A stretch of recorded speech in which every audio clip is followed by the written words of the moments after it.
Shanti Shanti Hari Om.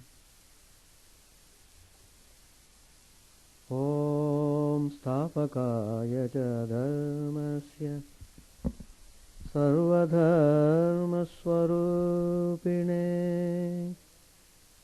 Stapakaya Dharmasya Sarvadharma Swarupine Avatara Varishtaya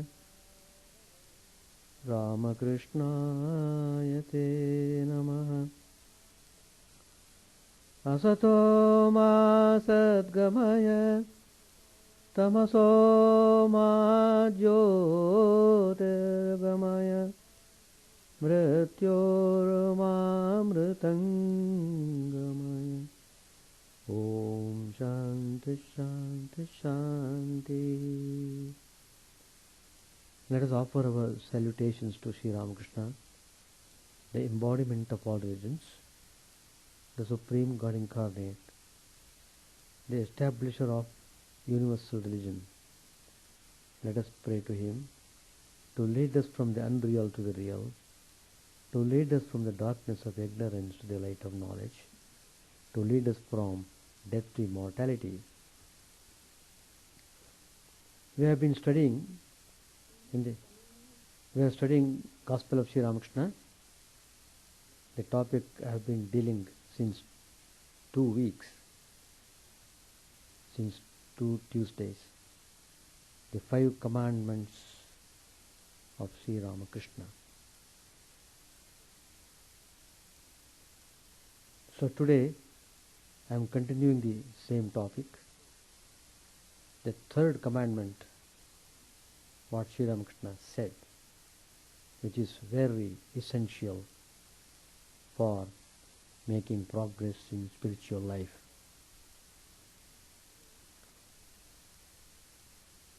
So, Sri Ramakrishna said, the 5 commandments: repeat God's name and sing His glories, keep holy company, and now and then visit the devotees and holy men. The 3rd one, which I am discussing today, is about solitude. Sri Ramakrishna said, it is most necessary to go into solitude now and then and think of God.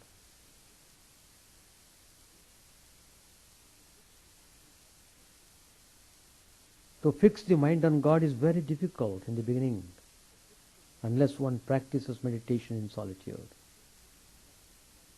Sri Ramakrishna gives the example, when a tree is young, it should be fenced all around, otherwise it may be destroyed by cattle.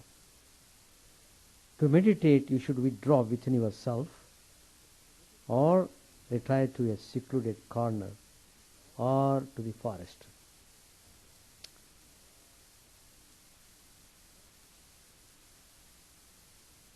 Sri Ramakrishna meant religion to be intensely practical. So if a person is really religious, he is contributing his best for the welfare of the humanity, spreading the message of peace and harmony.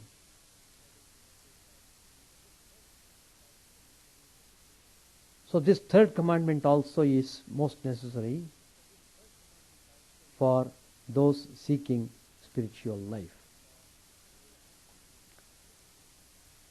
This idea has been given to us by Lord Krishna in Bhagavad Gita, in chapter 13, verse number 10. Sri Krishna says, Maichananya yogena bhaktirau vyabhicharini vivikta deshu devitvam aratijana samsadi. So there Sri Krishna tells in the verse that adore me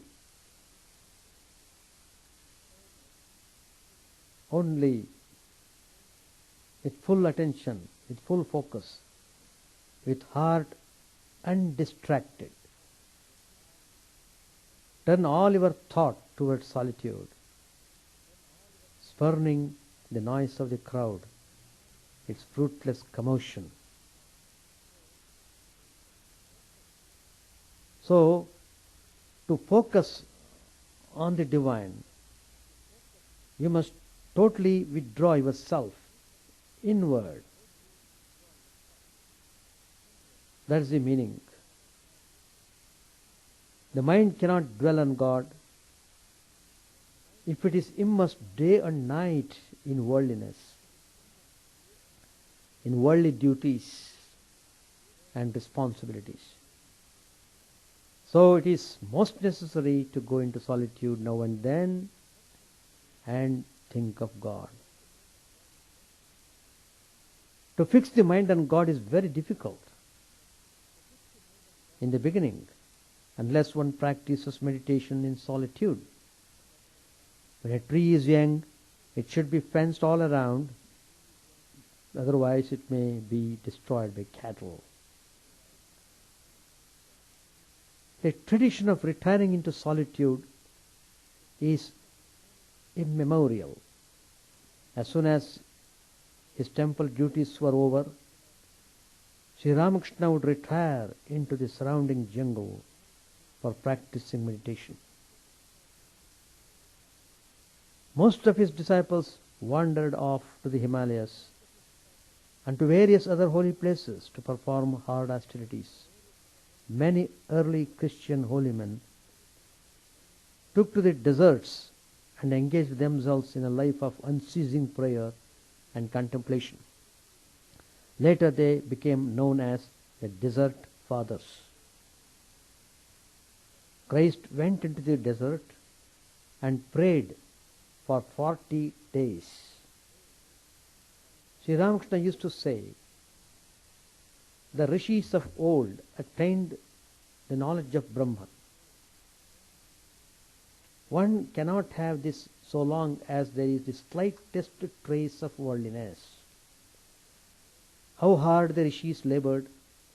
Early in the morning, they would go away from the hermitage and would spend the whole day in solitude on the bank of a river, meditating on Brahman. At night they would return to the hermitage and eat a little fruit or roots. They kept their minds aloof from the objects of sight, hearing, touch, and other things of a worldly nature. Only thus did they realize Brahman as their own inner consciousness. Sri Ramakrishna has said like this. You can find it in the Gospel. Religion apart, solitude is a need felt in all thoughtful vocations. Great writers, scientists, artists, all labor hard in solitude. In solitude they can concentrate without any distraction, without any disturbance, without any interference. In every case, solitude is a thing that cannot be dispensed with. When we see that even in secular life, solitude is so necessary, then we must pause to ask, how much more earnestly should not the religious seek it? As soon as we think about solitude, the first thing that comes to our mind is a place which has the least disturbance. No people, no sounds, no duties and responsibilities, and above all, no worries or anxieties.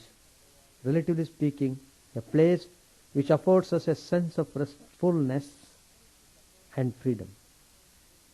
Solitude is a place where we can afford to be ourselves. In our day-to-day life, Rarely have we a chance of being ourselves. Invariably, we are forced to act and react according to the dictates of society. Our attitudes, likes, dislikes, duties, responsibilities, relationships, desires, and expectations, all these influence our behavior, forcing us to be other than what we would like to be. Such a situation is not conducive to prayer and contemplation. However, this is only the external and easier part of solitude. True solitude is to live for God, to be with God, to be in God. Solitude is a way of living totally dependent on God. If one goes to a lonely spot with an abundance of provisions, it doesn't become a solitary life, but turns out to be a pleasant picnic. To be worthy of its name, one should not be looking forward, even unconsciously, to a return to the worldly way of life. Solitude is a state of mind devoid of imaginations and thoughts and memories, excepting that of God. The specific word Sri Ramakrishna used was Nirjanata, that is, a place where there are no people. He is not referring merely to the absence of people or to the absence of noise. Primarily, he is indicating that one should give up dependence on any person or thing except God. He says, if you desire to live in the world unattached, you should first practice devotion in solitude for some time in a year, 6 months, a month, or at least 12 days. During this period of retirement, you should constantly meditate upon God and pray to Him for divine love. You should think that there is nothing in the world which you may call your own, that those whom you consider as your own are sure to pass away some day or other. God alone is really your own. He is your all in all. How to obtain Him? This should be your only concern.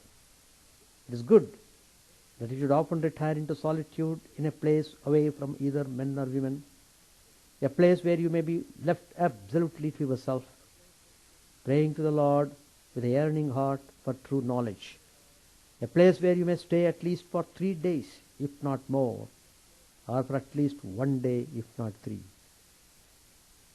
Sri Ramakrishna has said like this in the Gospel. In solitude, we must be able to give up dependence on books, music, and even the comfort of a well laid out routine.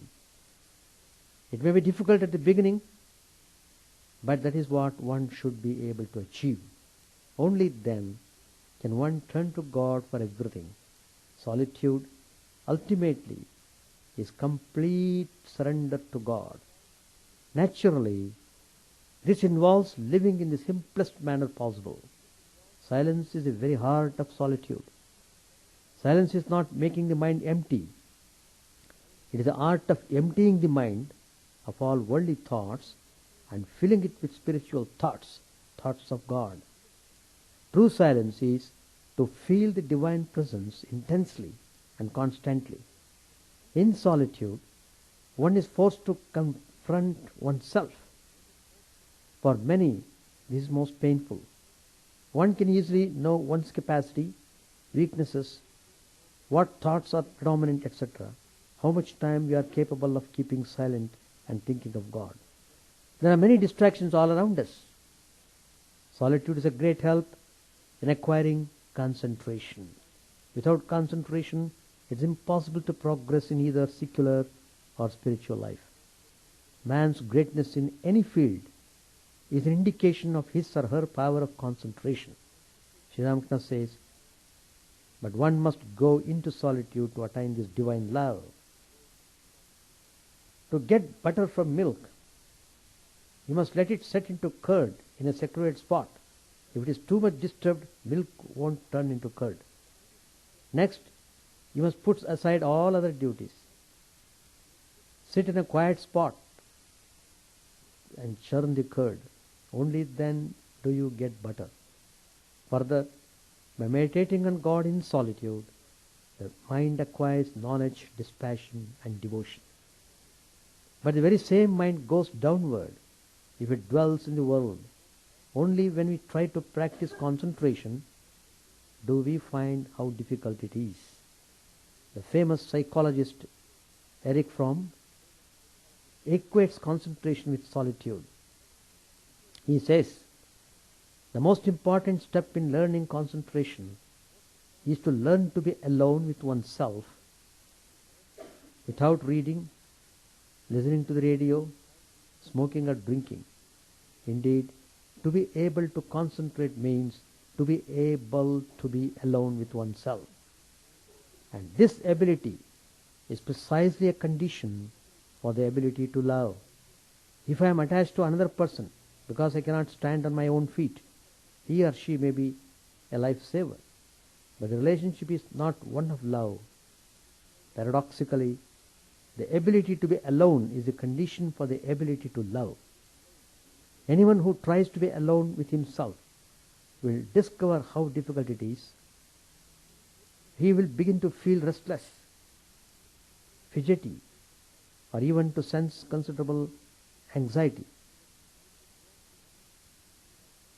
He will be prone to rationalize his unwillingness to go on with his practice by thinking that it has no value, is just silly, that it takes too much time, and so on and so on. He will also observe that all sorts of thoughts come to his mind which take possession of him.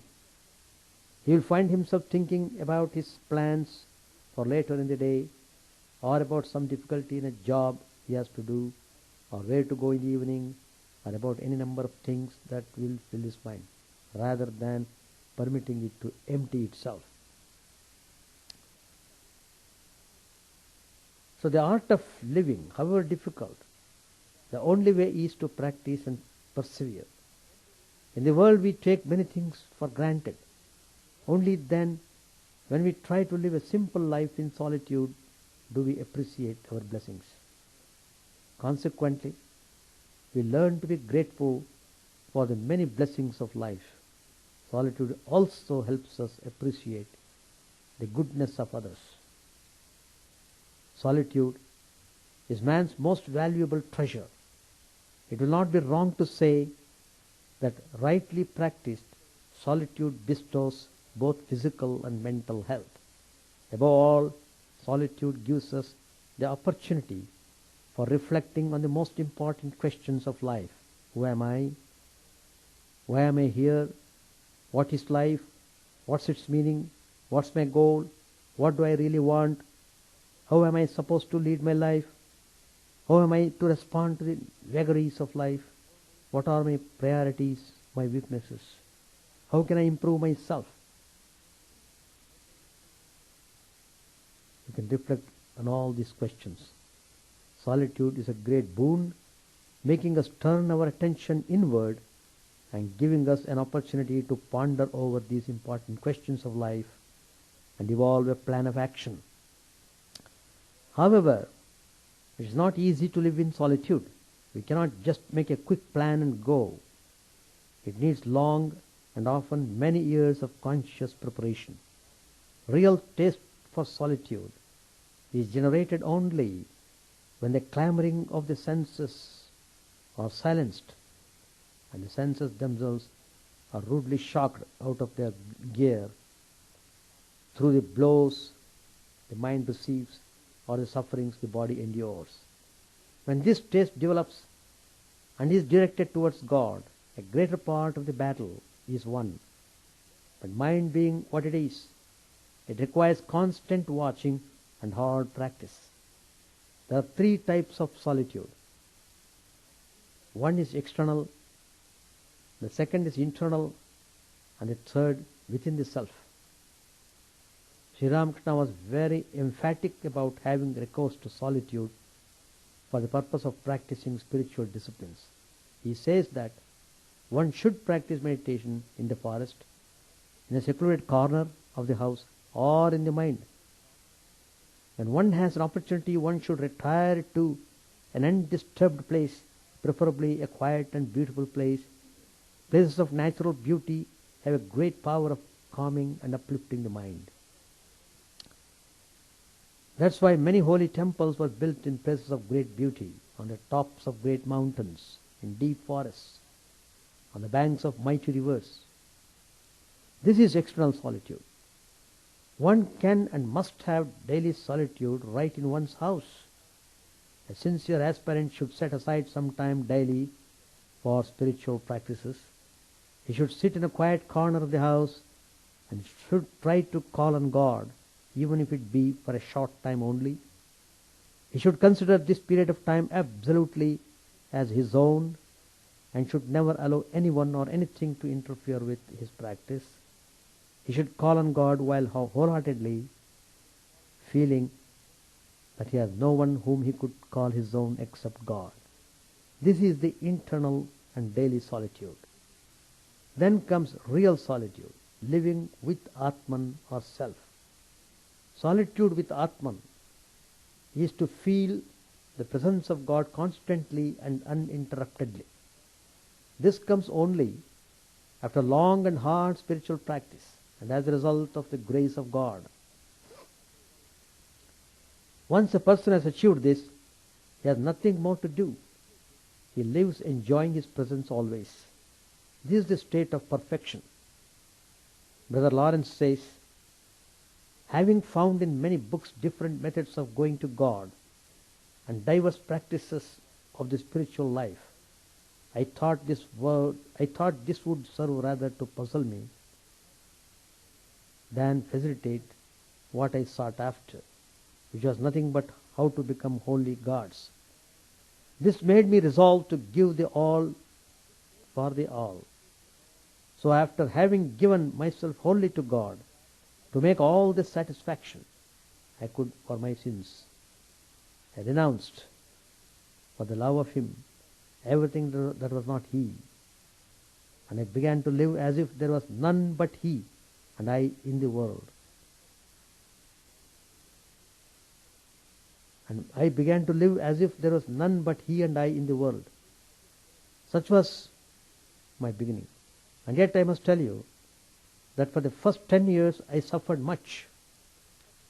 The apprehension that I was not devoted to God as I wished it to be, my past sins always present to my mind, and the great unmerited favors which God did me were the matter and source of my sufferings.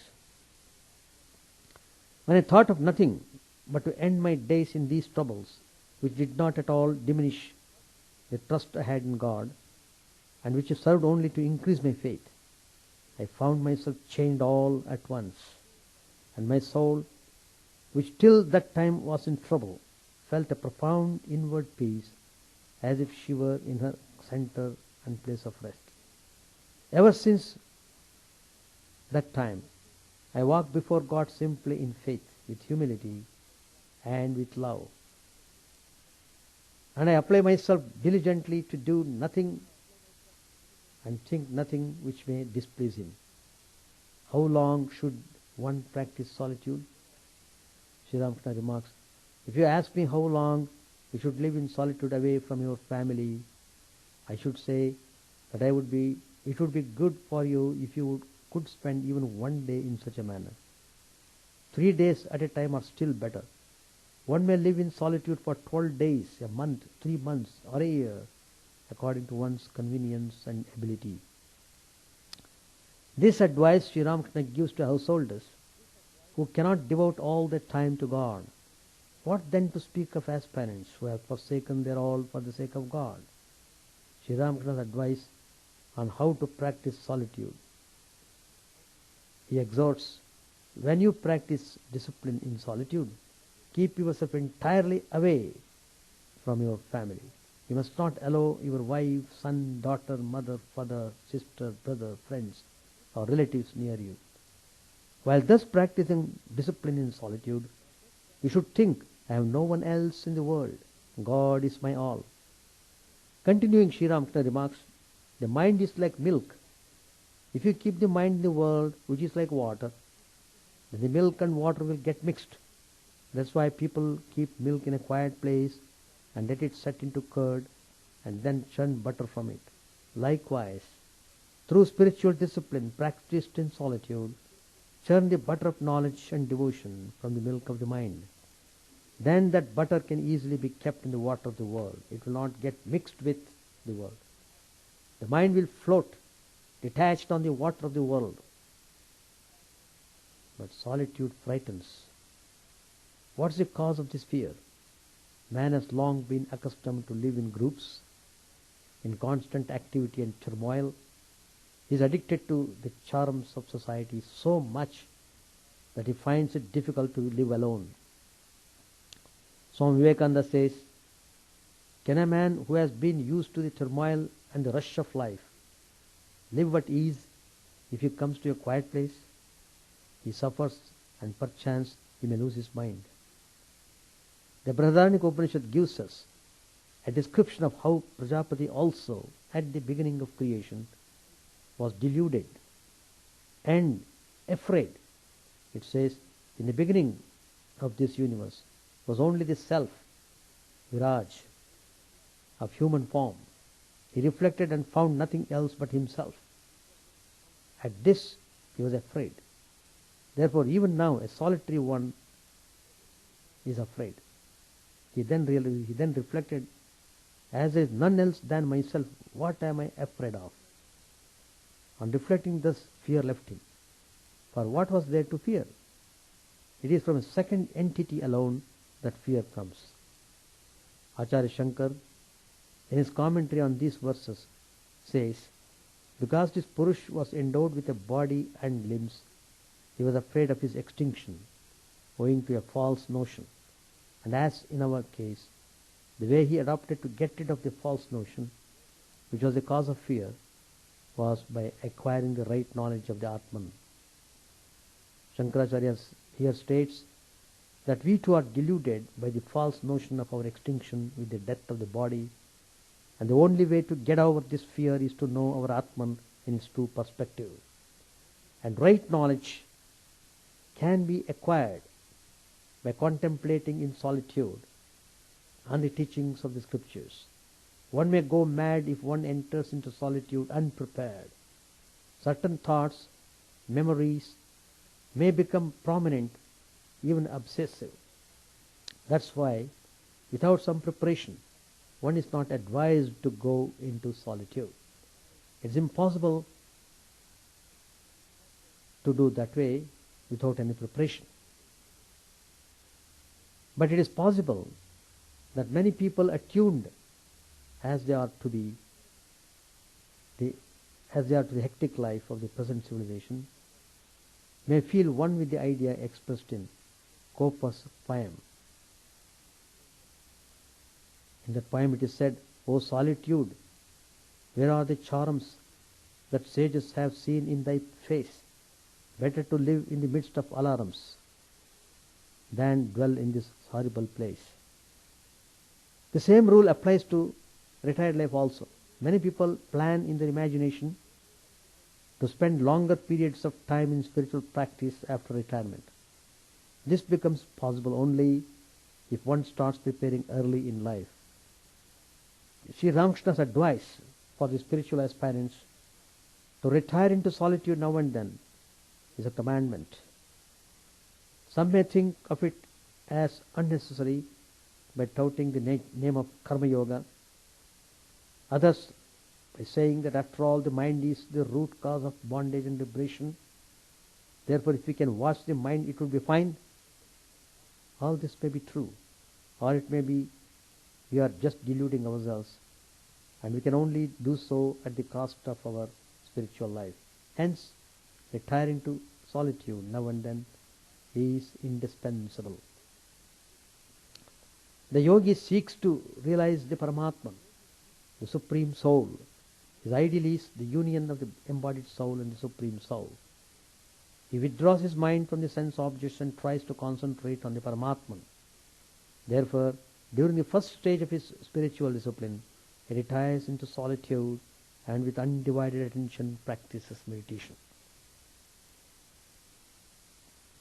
Once a Brahma asked, What about our worldly duties associated with our earning money and so on?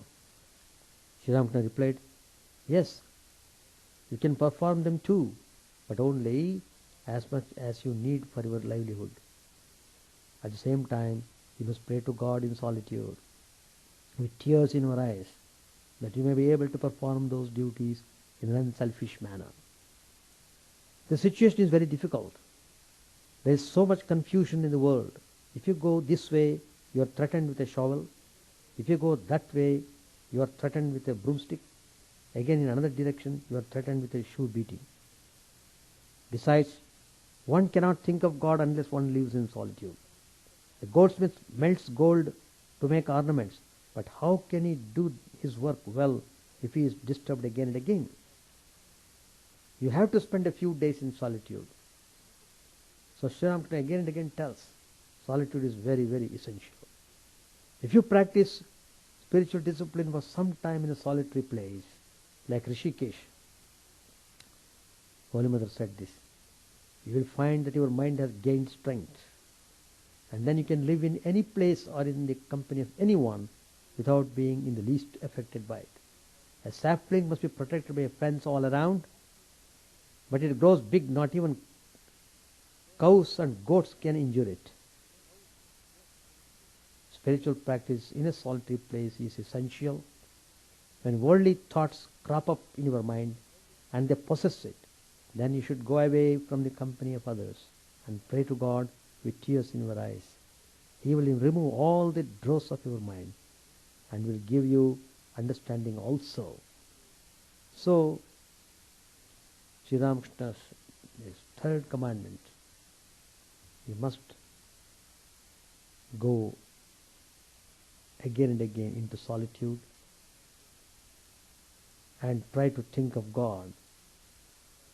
By meditating on God in solitude, you will develop love and devotion, which is very important. Page 858.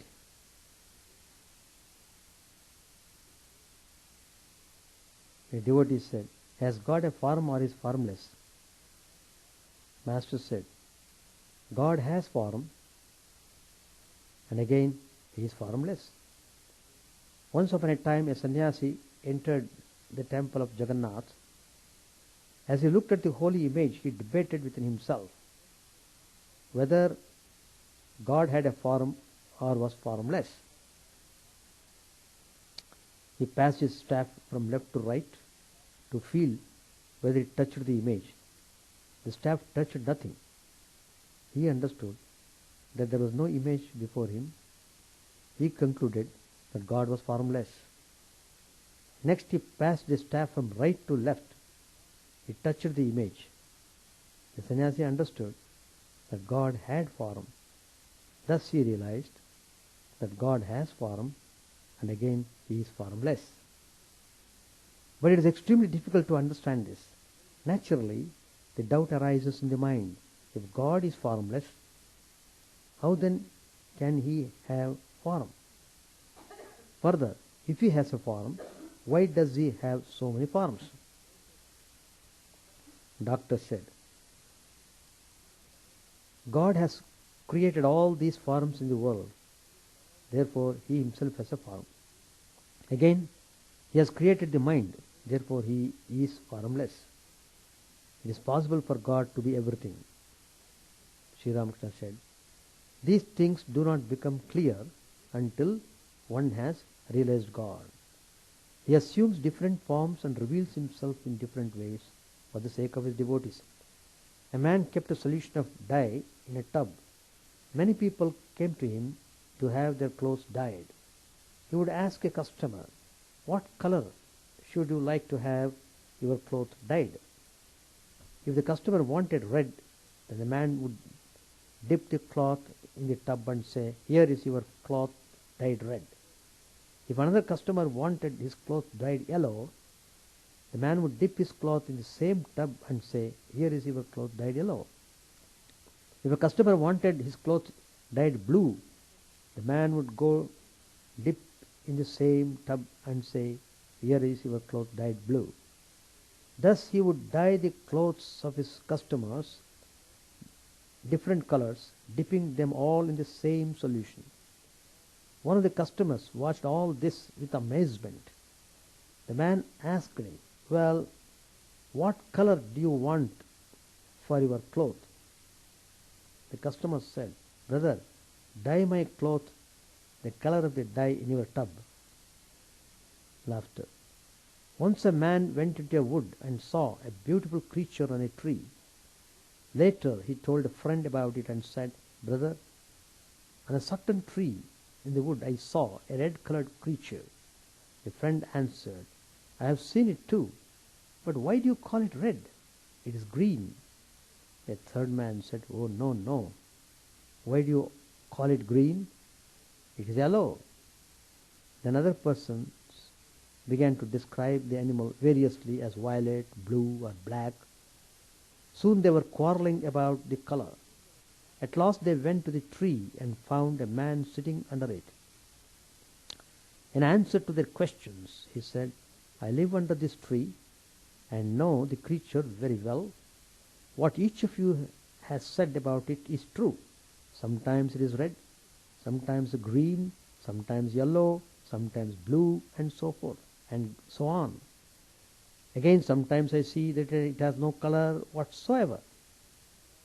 Only he who constantly thinks of God can know his real nature. He alone knows that God reveals himself in different forms and different ways, that he has attributes and again has none. Only the man who lives under the tree knows that the chameleon can assume various colors and that sometimes it remains colorless. Others, not knowing the whole truth, quarrel among themselves and suffer. Yes, God has form, and again he has none. Do you know how it is? Brahman, existence, knowledge, bliss absolute, is like a shoreless ocean. In the ocean, visible blocks of ice are formed here and there by intense cold. Similarly, under the cooling influence, so to speak, of the bhakti of its worshippers, the infinite transforms itself into the finite and appears before the worshipper as God with form. That is to say, God reveals himself to his bhaktas as an embodied person. Again, as on the rising of the sun, the ice in the ocean melts away, so on the awakening of jnana, the embodied God melts back into the infinite and formless Brahman. Doctor said, "Yes, where the sun is up, when the sun is up, the ice melts, and what is more, the heat of the sun turns the water into invisible vapor." Master said, "Yes, that is true. As a result of the discrimination that Brahman alone is real and the world illusory, the aspirant goes into samadhi. Then for him, the forms or attributes of God disappear altogether. Then he doesn't feel God to be a person. Then he cannot describe in words what God is. And who will describe it? He who is to describe does not exist at all. He no longer finds this I. To such a person, Brahman is attributeless. In that state, God is experienced only as consciousness, by man's inmost consciousness. He cannot be comprehended by the mind and intelligence. Therefore, people compare bhakti, love of God, to the cooling light of the moon and jnana, knowledge, to the burning rays of the sun. I have heard that there are oceans in the extreme north and extreme south, where the air is so cold that it freezes the water into huge blocks of ice here and there. Ships cannot move there. They are stopped by the ice. Doctor said, then in the path of bhakti, the aspirant meets with obstacles. Master said, yes, that is true. But it does not cause the devotee any harm. After all, it is the water of the ocean of Brahman, existence, knowledge, bliss absolute, that is frozen into ice. It will not injure you if you continue to reason, saying, for instance, that Brahman alone is real and the world is illusory. This reasoning will awaken in you jnana, which, like the sun, will melt the ice of divine forms back into the infinite ocean of Brahman, existence, knowledge, bliss absolute. In the samadhi, that comes at the end of reasoning and discrimination. No such things as I exist, but it is extremely difficult to attain it. I consciousness lingers so persistently. That's why a man is born again and again in this world. Let us stop here. Any question? So solitude is very important. Very important. Repeating God's name, seeking holy company, and solitude. Anything? You should practice it. That's why in the beginning you should not go for solitude for 1 month at a stretch. So you must try. In the beginning you try for 1 or 2 days and see how you have to train the mind.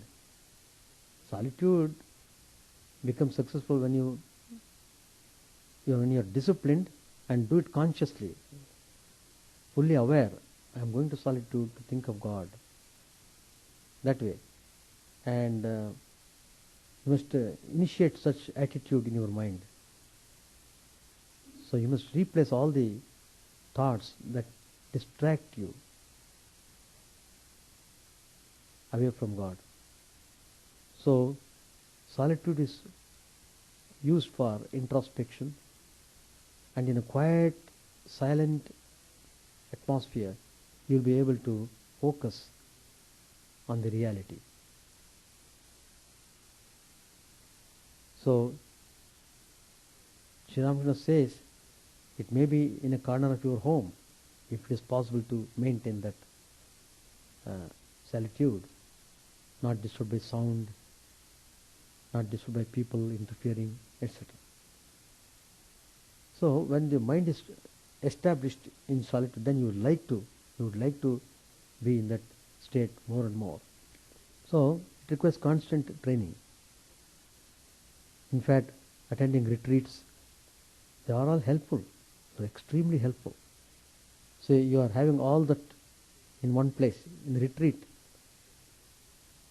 you have to meditate, you have to offer prayers, and you will be in holy company, and you will be discussing spiritual ideas. So all these are done in a concentrated way in the retreats. So if a person attends retreats properly, he will be very much benefited. And many people have said that also. After the retreat, when they go back, they feel more happy. And in remembering how nice it was, regular meditation practices, discipline. But you must have that mental attitude. Coming to retreat, if you think of your worldly matters and discussing worldly problems with people around you, then it disturbs the atmosphere.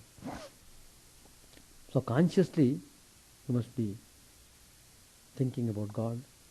In whatever way you are approaching God, you must be able to contemplate. That way it helps.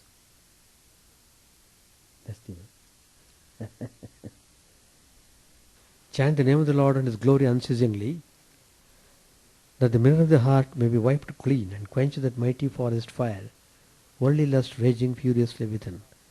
Our name streamed down in moonlight on the lotus heart, opening its cup to knowledge of thyself, O self, down deep in the waves of His bliss, tasting His nectar at every step, bathing in His name that baths for very selves. Various are thy names, O Lord, in each and every name thy power resides.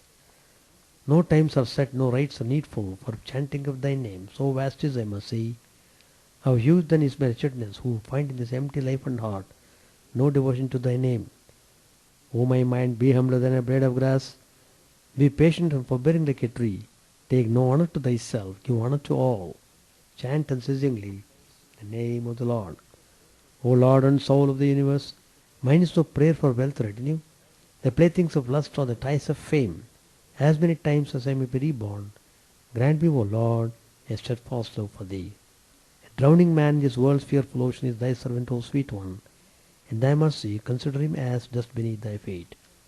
How I long for the day when an instant separation from thee, O Lord, will be as 1,000 years, when my heart burns with its desire, and the world without thee is a heartless void. Prostrate at thy feet let me be, in unwavering devotion, neither imploring the embrace of thine arms, nor bewailing the withdrawal of thy presence, though it tears my soul asunder. O thou who stillest the hearts of thy devotees, do with me what thou wilt, but thou art my heart's beloved, thou and thou alone. O Lord, lead us from the unreal to the real, lead us from darkness to light, and lead us from death to immortality. May all be free from dangers, may all realize what is good, may all be actuated by noble thoughts, may all rejoice everywhere. May all be happy, may all be free from disease, may all realize what is good, may none be subject to misery. May the wicked become virtuous, may the virtuous attain tranquility, may the tranquil be freed from bonds, may the freed make others free. May good betide all people, may the sovereign righteously rule the earth, may all beings ever attain what is good, may the worlds be prosperous and happy. May the clouds pour rain in time, may the earth be blessed with crops, may all countries be freed from calamity, may holy men live without fear. May the Lord destroyer of sins, the presiding deity of all sacred works, be satisfied, for he being pleased, the whole universe becomes pleased, he being satisfied, the whole universe feels satisfied. Very good.